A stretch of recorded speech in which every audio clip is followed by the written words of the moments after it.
AITA for hating my mother? For some context, my mother always told me she kicked my dad out because he was beating her and was going to beat me. Hint, he didn't.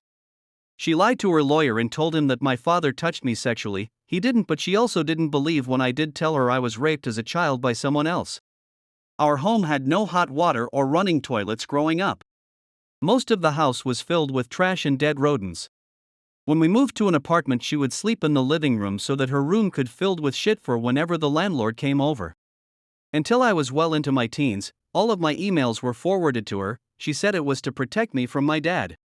Constantly guilt trips me and blames every bad thing that happened on my father. Let a psychiatrist over-medicate me on clonazepam and Lexapro. I was a minor and over the max dosage, until I tried to kill myself at 18 because she never worked and I was just done. Of course, she used this to bring me in further under her control. Never worked, saying she had to take care of me. She was kicked out of my aunt and uncle's house and spent the last 3 years feeding me poison words to keep me angry at my father once I lived with him.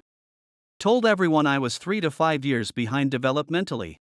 Told me my father was only good for money. Told me my father did not want me and wasn't capable of love. There's more, but I just needed to tell someone.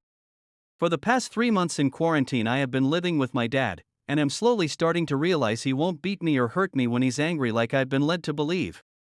I'm realizing that when my mother told me that he only had me to look good to his friends, it was a lie.